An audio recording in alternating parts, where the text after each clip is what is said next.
सर्वसामान्यांच्या हक्काचा आवाज जागर जनस्थान।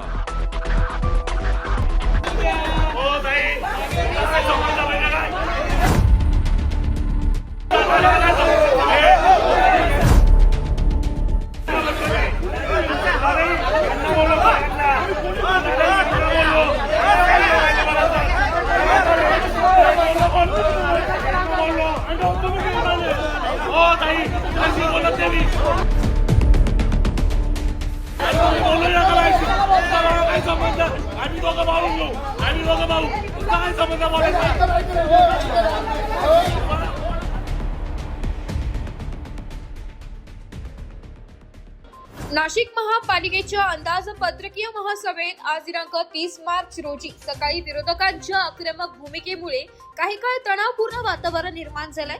उपमुख्यमंत्री स्वर्गीय अजित पवार यांच्या सिडकोतील स्मारकासाठी अंदाजपत्रकात आर्थिक तरतूद करावी या मागणीसाठी राष्ट्रवादी काँग्रेस अजित पवार गट नगरसेवकांनी सभागृहात ठिय्या आंदोलन केलंय।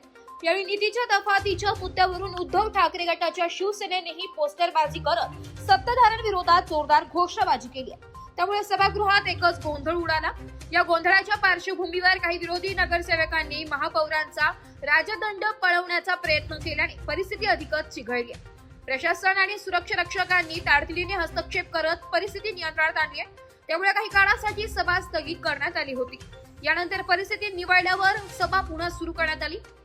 या प्रकारामुळे सभागृहाच्या शिस्तीवर प्रश्नचिन्ह उपस्थित झाले असून राजकीय वातावरण तापल्याचं चित्र दिसून आलंय। महापालिकेत समान निधी वाटप होत नसल्याच्या मुद्द्यावरून ठाकरे गटाच्या नगरसेवकांनी पोस्टर हातात घेत सभागृहात घोषणाबाजी केली। यावेळी विरोधकांनी निधी अर्धा देत असाल तर नागरिकांचा कर देखील अर्धा करा, जनतेच्या पैशात भेदभाव आम्हाला मान्य नाही, मनपाची मनमानी चालणार नाही, अशा आशयाचे पोस्टर झळकावत निषेध केलाय। तर अजित पवार गटाच्या नगरसेवकांनी अजित पवारांच्या स्मारकासाठी अंदाजपत्रकात तरतुदी करावी अशी मागणी केली आहे। जागर जनस्थानसाठी प्रतिनिधी संदीप नवसे, नाशिक।